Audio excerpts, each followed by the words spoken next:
Hello everyone and welcome back to IELTS with Rashid. In this video I'm gonna talk you through true false not given questions, and after watching this video you will see that your entire fear of these questions will be instantly removed. So let's get started.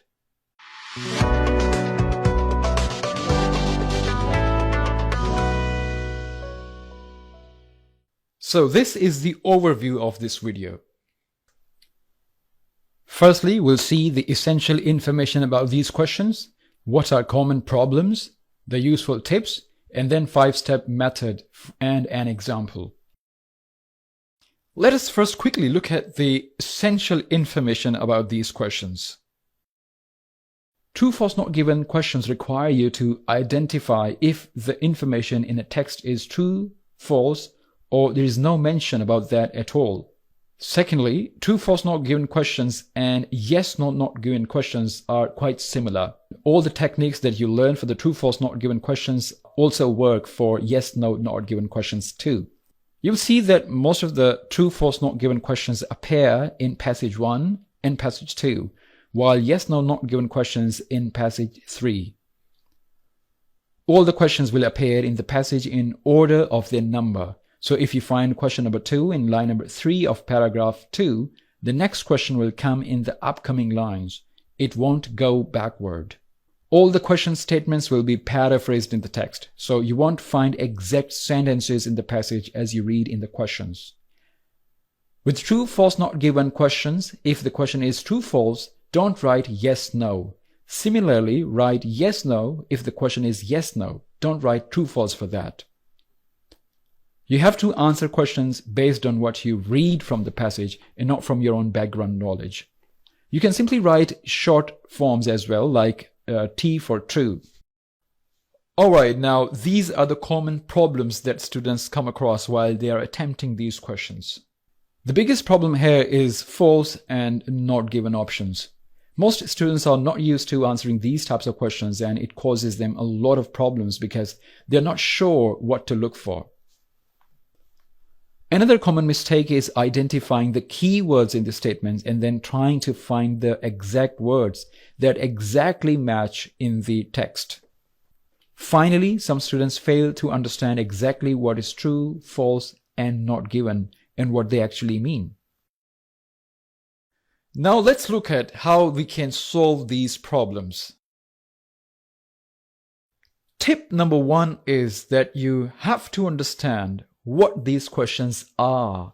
What does true, what does false, and what does not given actually mean? The biggest reason of not doing well on these questions is when you don't know what actually true, false, or not given mean. What makes a statement true, what makes it false, and what makes it not given. It can be quite confusing, and if you aren't clear about that, no method will work. So let's first understand what these 3 options actually mean. Okay, what a true statement is. This is actually a straightforward and not very confusing. A true statement means that the information in the question and the passage is exactly same. The words used in the passage may be paraphrased and a little different from the question, but gives the same meaning which is there in the question. 100% same. Let's understand this with this example. This is what the passage says. The advertisement by London Zoo in 2020 changed the reality. And at the end of the passage we have this question. The London Zoo's advertisements in 2020 were dishonest. So we have to check what the passage says about the advertisements, if the advertisements were correct or not. The question statement is true because both the passage and the question are giving the same information. Only there is a difference of words. The word dishonest and change the reality mean exactly the same thing. Now let's look at what false means. Pay very close attention here because this is what causes all the confusion. False means the opposite, the contradictory. For a question to be false, first its information must be given in the text, and secondly, its information in the passage must be totally opposite and must be giving information that's not correct. A statement is false when you can clearly say that it is a lie. Let's look at the same example. The passage says, the advertisements by the London Zoo in 2020 truly gave the real picture.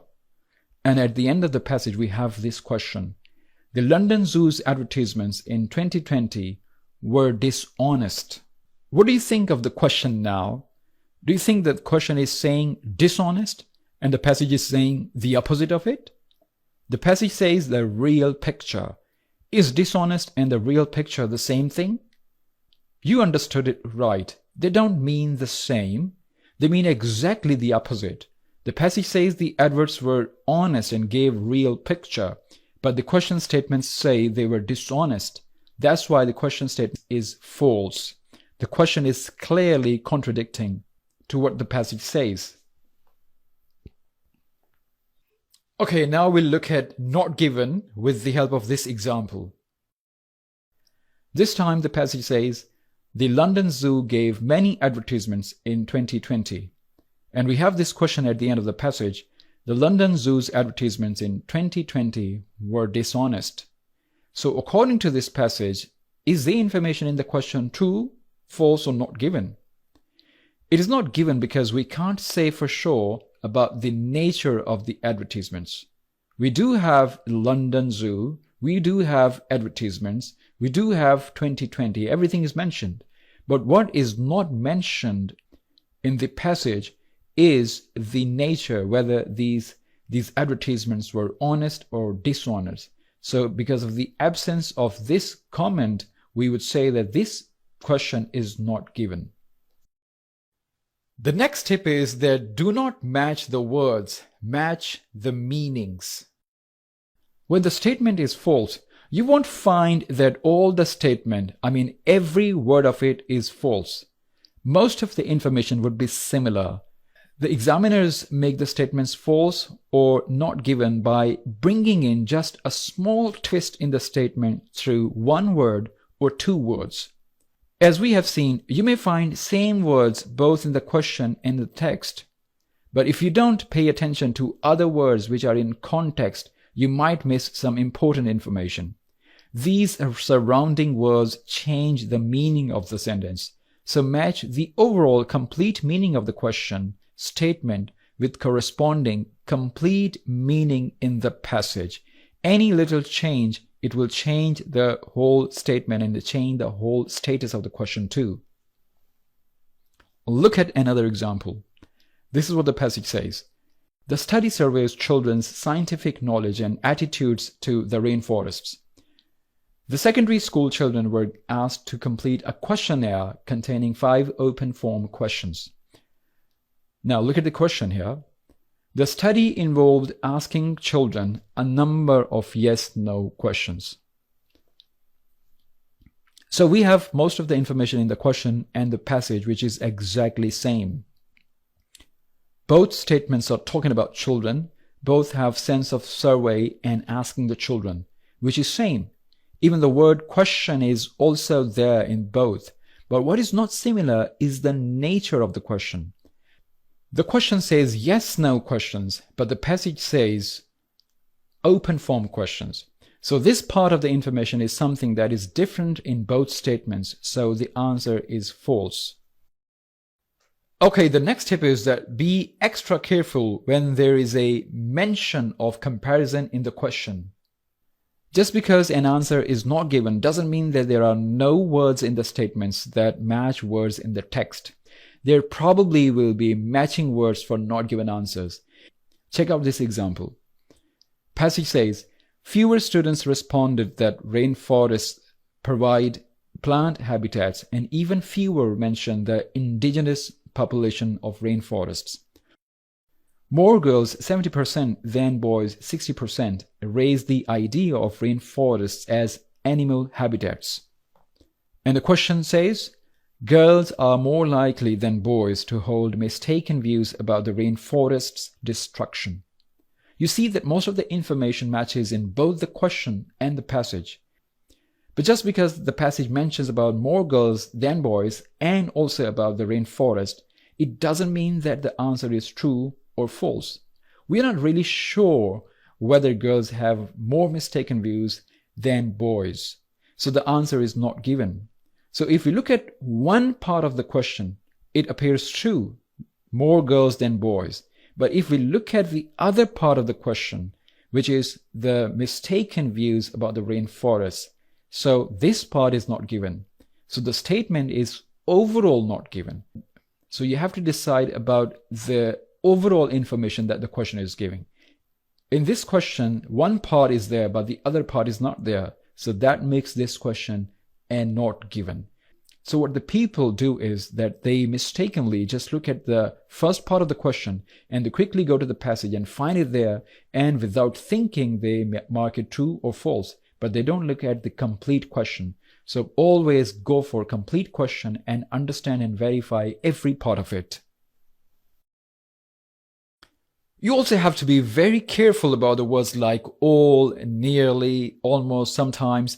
These words modify the meaning of all the sentence.